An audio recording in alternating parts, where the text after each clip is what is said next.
Ibu, Bapak, saudara-saudari, rekan-rekan muda, dan anak-anakku yang terkasih, Shalom. Selamat berjumpa kembali dalam Renungan Harian Katolik. Hari ini, hari Kamis, tanggal 21 Mei tahun 2026, merupakan hari Kamis dalam masa Paskah yang ketujuh. Tema renungan hari ini menemukan kedamaian di tengah riuh dan polarisasi ibu kota.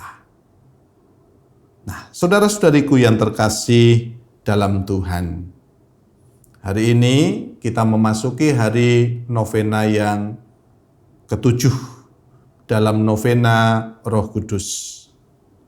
Atmosfer penantian akan Roh Kudus semakin kuat. Menariknya, bacaan-bacaan liturgi hari ini membawa kita pada petualangan Rasul Paulus yang sangat relevan dengan kehidupan kita sebagai umat Katolik yang tinggal di kota besar. Bagaimana sabda Tuhan hari ini berbicara kepada kita, warga komuter, boleh dikatakan ya, atau masyarakat yang tinggal di Jakarta. Yang pertama, para saudara, cerdik seperti ular, tulus seperti merpati di tengah polarisasi. Paulus dihadapkan pada mahkamah agama.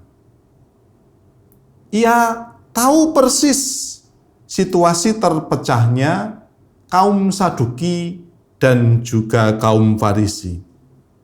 Kaum Saduki itu tidak percaya akan kebangkitan, sedang orang Farisi percaya akan kebangkitan.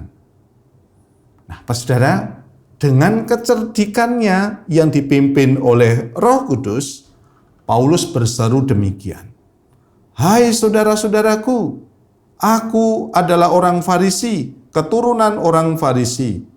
Aku dihadapkan ke mahkamah ini karena aku mengharapkan kebangkitan orang mati."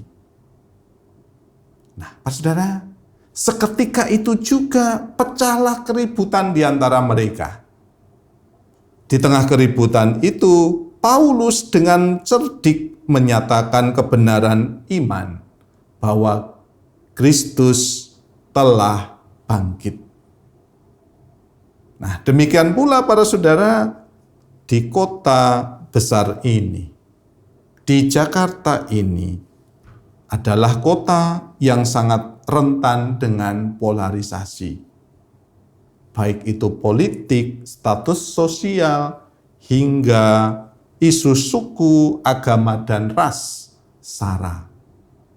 Di tempat kerja kita para saudara, di media sosial, atau bahkan di lingkungan bertetangga, kita seringkali dihadapkan pada situasi yang penuh dengan ketegangan opini. Sebagai umat Katolik, kita diajak untuk tidak menjadi sumbu pendek. Apa itu sumbu pendek? Yang mudah tersulut. Roh Kudus yang kita nantikan tidak membuat kita menjadi penakut, tetapi juga tidak membuat kita menjadi penyerang yang membabi buta. Kita butuh kecerdikan seperti Paulus, yaitu memahami medan, tahu kapan harus berbicara, bagaimana menempatkan diri secara proporsional, namun tetap mempertahankan integritas imannya. Lalu yang kedua, para saudara, kuatkanlah hatimu. Kehadiran Tuhan di ruang kamar kita. Setelah malam yang penuh kekacauan dan ancaman pembunuhan, apa yang terjadi pada Paulus? Pada malam itu, Tuhan berdiri di sisinya dan berkata, "Kuatkanlah hatimu." Tuhan tidak membiarkan Paulus sendirian dalam kecemasan. Di tengah kegelapan sel penjara, Tuhan hadir memberi konfirmasi bahwa misinya belum selesai. Ia masih harus bersaksi di Roma. Nah, para saudara, ibu kota adalah kota yang bergerak 24 jam. Penuh ambisi, tekanan target, kemacetan yang menguras emosi, hingga biaya hidup yang tinggi. Seringkali para saudara, setelah seharian bertarung dengan hiruk-pikuk kota ini, kita merasa lelah secara mental dan rohani saat tiba di rumah. Entah itu di kamar kos, entah di rumah kita yang sepi, kecemasan akan masa depan seringkali mengintai. Malam ini, melalui novena Roh Kudus hari ke-7, Yesus membisikkan kata yang sama di telinga para saudara. Kuatkanlah hatimu. Tuhan tahu perjuangan para saudara mencari nafkah yang halal di kota ini.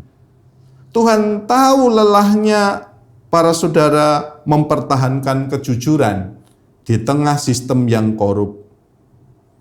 Ia berdiri di sisi para saudara.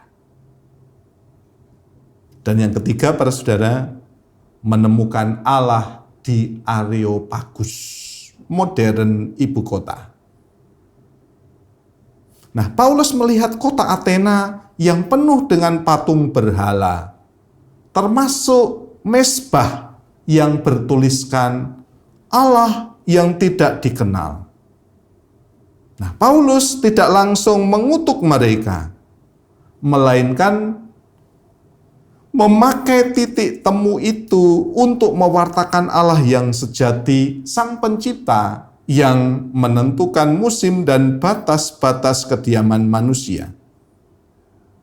Nah, para saudara, Jakarta itu seperti Areopagus, modern hidup kita. Di kota ini ada banyak berhala modern. Apa itu? Penyembahan terhadap mamon, status kerja, kerja berlebihan, hingga gaya hidup yang hedonis. Namun di balik itu semua, masyarakat kita sebenarnya sedang haus akan Allah yang tidak mereka kenal. Mereka mencari kedamaian batin, makna hidup, dan kasih yang sejati yang tidak bisa dibeli di mal-mal yang mewah. Tugas kita adalah menampilkan yang hidup itu melalui tindakan nyata. Apa itu? Bela rasa. Bela rasa kepada mereka yang tersingkir, mereka yang hidup di pinggir rel kereta atau bantaran sungai. Serta satu keramahan yang tulus di tengah individualisme kota besar ini. Itulah yang harus kita wujudkan di tengah Areopagus modern hidup kita. Nah, semoga para saudara kita mampu menampilkan seperti Paulus, bukan cepat menghakimi, tetapi melihat momen yang tepat untuk menyatakan Allah yang sejati, yang bertuliskan kepada Allah yang tidak dikenal. Maka kita belajar dari Yesus, cerdik seperti ular dan tulus seperti merpati dimanapun kita berada. Kemuliaan kepada Bapa dan Putera dan Roh Kudus. Seperti pada permulaan, sekarang selalu, dan sepanjang segala abad. Amin.